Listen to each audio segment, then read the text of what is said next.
What is the matter? Oh, Monsieur Perrault, it's terrible. It is Parrot. Sorry. It's Mrs. Fletcher. She's dead. I'll check it, Hercule. It's Hercules. Sorry, old chap. She was getting ready to perform a preparation engagement, and she was ensuring that she could meet her ethical requirements. Ah, oui. She would have certain responsibilities, but could not harm the public interest. Yes, and she would also have to have integrity, objectivity, and maintain her independence. Ah, oui, mademoiselle. And she would also have to exercise due care and ensure she understood the nature and scope of the services. It's true. She appears to be dead. She has blood on her forehead and scorch marks are near the wound. Ah, I believe I know who the killer is, Killer Mustard. Summon everyone to the salon. Thank you for coming. Wait, where is the ship captain? I believe he's in denial. As you are all now aware, Mrs. J.B. Fletcher was found murdered in a room. Yes, she was considering a preparation engagement. But can we be sure of that? She may have been considering a compilation. That is true, Mr. Holmes.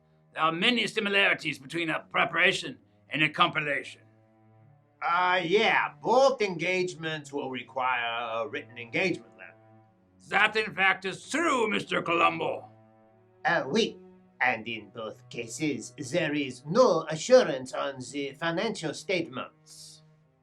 Are you mocking my accent? But no, I am French, like you, Monsieur Poirot. I am not French. I am Belgian, like the waffle. And it's Parrot. Excusez-moi. And don't forget, Hercule, that in both engagements, there's no requirement to verify any of the figures. You're also correct, Mr. Magnum. And it's Hercules. There's just one more thing. You are correct. They both must have documentation. No, it appears Inspector Clouseau has a gun. I say, that's not a good idea, given the circumstances. You cannot have a loaded gun in here. But my gun is not loaded. That is a relief. Mrs. Fletcher's assistant is dead. I thought you said your gun was not loaded. That is not my gun. Well, in any case, I have solved the murder. Let me explain. Early last evening, Mrs. Fletcher and her assistant were in this very salon, discussing the requirements for a preparation with Inspector Clouseau. A unique characteristic of a preparation is that I will not have to write a report. But how will you alert the readers as to the lack of assurance without a report? She will simply add a disclaimer to each page of the statement. But how would you do such a thing? She can do it any way she wants. Typed, handwritten, at the top, at the bottom, or even the margins. Why, Mr. Perrault, what are you doing behind the sofa? You dropped your spectacles, and I was retrieving them. And it's Parrot. And so you see, Inspector Clouseau was so concerned about the report that he murdered Mrs. Fletcher.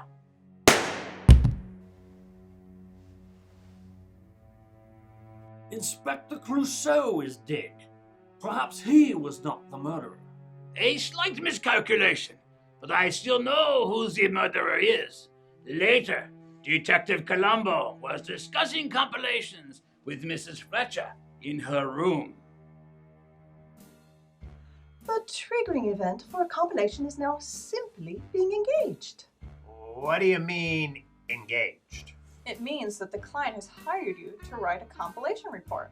And so we no longer have to worry about the non-attest portion in the determination. I see. Good evening.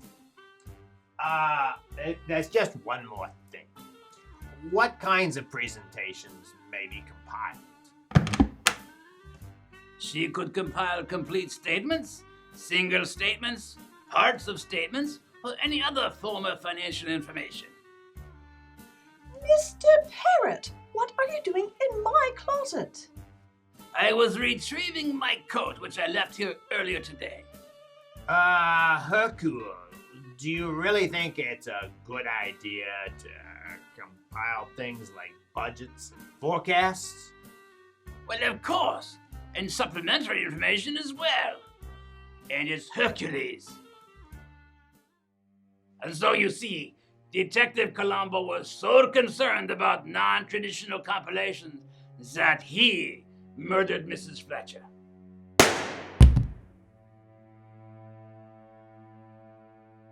Detective Colombo is dead. How could he possibly be the murderer? Aha! I seem to have missed one little clue. You see, prior to dinner last night, Mr. Holmes was deep in a conversation with Mrs. Fletcher in the bar. So am I to understand that a compilation is a very simplistic engagement? Why, yes, Mr. Holmes, it's elementary. You simply assist management with presentation and write a report which provides no assurance. But then you would also have to read the statements for obvious material misstatements or format issues. And what if you find problems? In that case, you would have to bring the issues to the attention of management and determine how to best correct them. Mr. Parrot, what are you doing in the cabinet? I was looking for a clean mug. You people from Montreal are so meticulous. I am from Belgium, not Canada. Your accounting solution sounds entirely too simplistic, Mr. Parrot. So as you see, Mr. Holmes was so concerned about the illogical aspects of a compilation that he murdered Mrs. Fletcher. Mr. Holmes is dead. Surely he could not have committed the crime. Stop calling me Shirley. But how careless of me, mon ami. I obviously missed one important detail. You see, Mr. Magnum was dining with Mrs. Fletcher after her encounter with Mr. Holmes. Look, Mrs. Fletcher, you say the basic compilation report is now only one paragraph? Yes, everything the user needs is in one neat paragraph. I'm not buying it, Mrs. Fletcher. Why only one paragraph? Reviews and audits have lots of paragraphs. The committee wanted to clearly distinguish between engagements with assurance and those without. Well, let's see what specialty item the chef has prepared for us this evening. Of course, there would be extra paragraphs required for unusual items such as special purpose frameworks, missing disclosures, and other matters. Mr. Parrot, you sure do show up in the most unusual places. Those people from New Orleans sure do love their food. Belgium. Oh, come on. I think all those extra paragraphs are going to bore the users. It's a really bad idea. And it must be obvious to everyone here that Mr. Magnum was so upset about the extra paragraphs that he shot Mrs. Fletcher. Hercules, there's no one left. How will you ever solve this murder? Aha, but I have. Obviously, it was you, Colonel Mustard, with the gun in the stateroom. That's preposterous. You're the one with the gun. Don't be silly. It's not even loaded.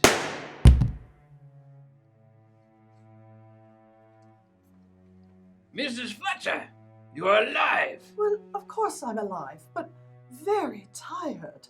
I was working on my documentation and I fell sound asleep at my desk. But what about the blood and gunpowder on your forehead?